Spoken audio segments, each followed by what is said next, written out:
Hai teman-teman Liputan 6, beberapa waktu lalu kami mendapatkan informasi ada sejumlah wilayah di Jakarta yang dilaporkan mengalami pemadaman listrik secara mendadak. Kalau saya bisa baca dari informasi yang kami terima, kondisi ini memicu keluhan dan juga pertanyaan dari warga apa yang kira-kira menjadi penyebab dari pemadaman listrik secara mendadak tersebut dan juga berapa lama atau durasi waktu pemadaman. Nah, informasi yang beredar tadi kami kumpulkan banyak yang melaporkan atau menanyakan secara khusus di sejumlah platform seperti di sosial media X dan juga di Threads. Salah satu warganet juga menyebut terjadi mati listrik di beberapa wilayah-wilayah seperti Jakarta Selatan, Jakarta Timur, dan sebagian wilayah Jakarta Pusat. Nah, laporan serupa juga datang kalau kami lihat di sini dari kawasan Pumpunan Moda SCW. Warga menyebut penerangan hingga fasilitas umum yang bergantung pada listrik di lokasi turut terdampak. Ini yang juga menarik untuk kita tanyakan kepada pihak yang bersangkutan. Kami baru mendapatkan informasi hari ini dari Senior Manajer Komunikasi dan Umum PLN UID Jakarta Raya, Haris Andika, yang melaporkan bahwa memang betul terjadi gangguan suplai listrik yang berdampak di beberapa wilayah Jakarta. Saat ini PLN fokus dalam melakukan upaya penormalan.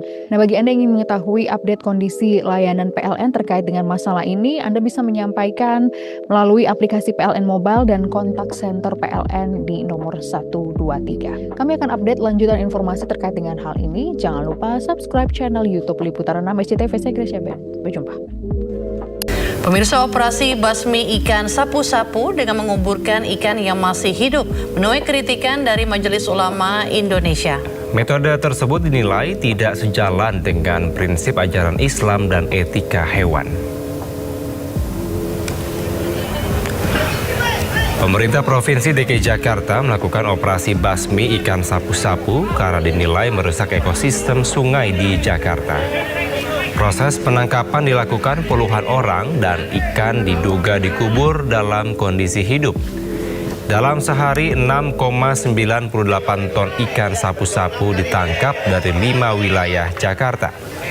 Ikan ini tidak layak untuk dikonsumsi karena hidup di perairan yang sudah tercemar.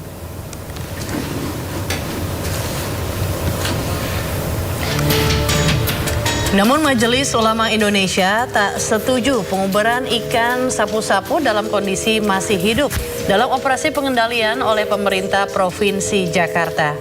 Metode tersebut dinilai tak sejalan dengan prinsip ajaran Islam dan etika kesejahteraan hewan. Tindakan mengubur ikan dalam kondisi hidup dinilai melanggar dua prinsip utama, yakni rahmatan lil alamin serta kesejahteraan hewan, karena mengandung unsur penyiksaan karena memperlambat kematian hewan. Pernyataan ini pun direspon Gubernur DKI Jakarta Pramono Anung. Satu hari kita mengadakan pembersihan yang paling utama di Jakarta Selatan itu lebih dari 3,5 ton dan total hampir 6,5 ton ikan sabu-sabu yang berhasil ditangkap.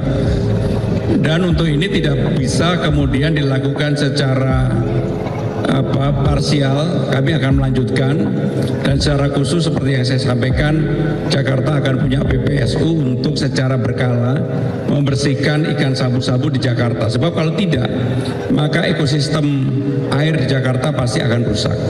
Dan mengenai pertanyaan tadi ada saran kritik dari MUI, nanti saya minta untuk yang ahli untuk menyesuaikan tata caranya.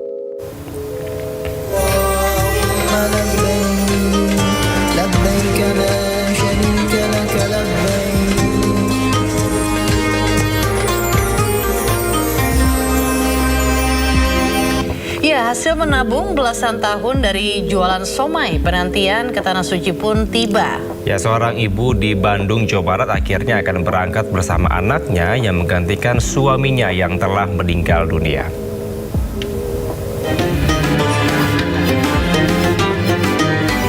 Perjuangan panjang Halimah untuk bisa berangkat ibadah haji akhirnya bisa terlaksana pada tahun ini. Seorang ibu berusia 48 tahun ini telah menunggu hampir 13 tahun untuk bisa ke Tanah Suci. Berkat kerja kerasnya bersama suami berjualan siomay, pundi-pundi rupiah dapat terkumpul. Namun, Halimah akan pergi ke Mekah bersama putri sulungnya, Mutia, sebab sang suami meninggal dunia pada tahun 2021. Untuk melunasi ongkos biaya haji, Halimah bekerja serabutan, mengasuh anak tetangga, dan menjahit. Dari jualan bakso tahu, siomay. Berapa tahun itu nunggunya, Ibu? Nunggunya ini berarti hampir, saya kan suami udah meninggal 5 tahun gak jualan ini. Jadi nabungnya udah dulu sebelum ini. Soalnya saya kerjakan serabutan. Seminggu cuma 100.000, anak 4, sekolah semuanya. Kalau menurut logika manusia kan gak ininya 100.000 seminggu gak akan cukup. Tapi kan Allah yang mencukupi segalanya. Kini biang beribadah haji ke Tanah Suci akan segera terwujud. Halimah bersama putrinya akan berangkat dengan ratusan jemaah calon haji lainnya di kota Bandung. Dari Bandung, Jawa Barat, Ervan David, iNews melaporkan. Pemerintah Arab Saudi telah memasang kain ihram pada Ka'bah dan hal ini menandai dimulainya musim haji 1447 Hijriah. Masjidil Haram di Mekah terus bersiap menyambut jutaan jemaah haji yang akan melaksanakan umrah wajib. Terlebih sejak diberlakukannya closing gate date atau batas kepulangan jemaah umroh pada 18 April lalu. Sebagai tanda dimulainya musim haji, bagian bawah kiswah diangkat setinggi 3 meter. Tujuannya untuk melindungi kain dari kerusakan atau tarikan oleh jemaah yang berdesakan. Secara simbolis, kain putih sering diartikan ihram Ka'bah yang menandakan Baitullah ikut berihram bersama jemaah.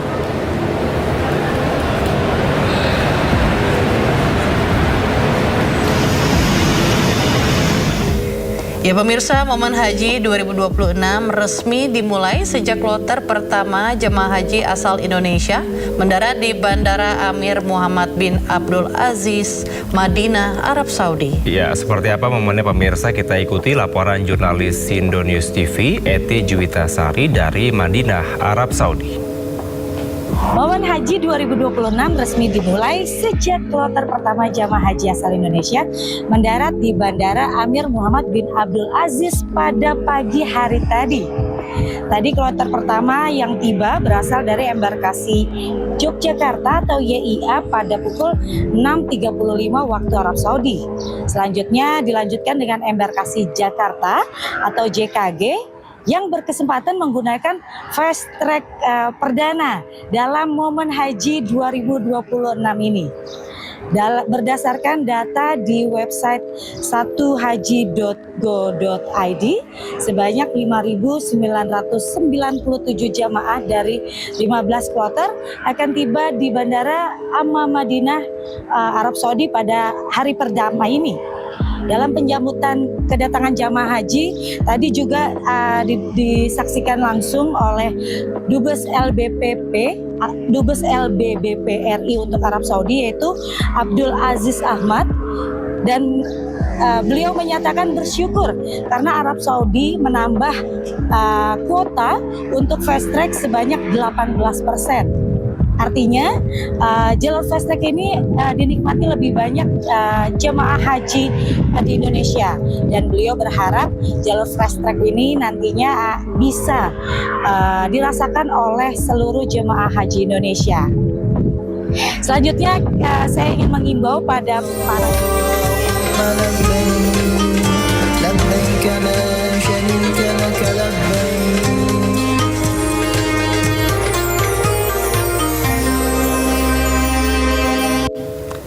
Ya, kita beralih ke informasi olahraga pemirsa.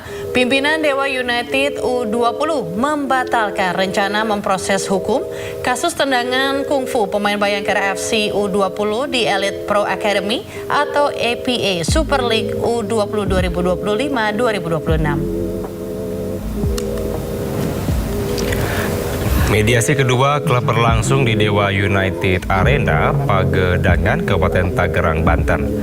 Fadli Alberto yang terlibat dalam kejadian viral itu meminta maaf kepada Raka Nurholis selaku korban.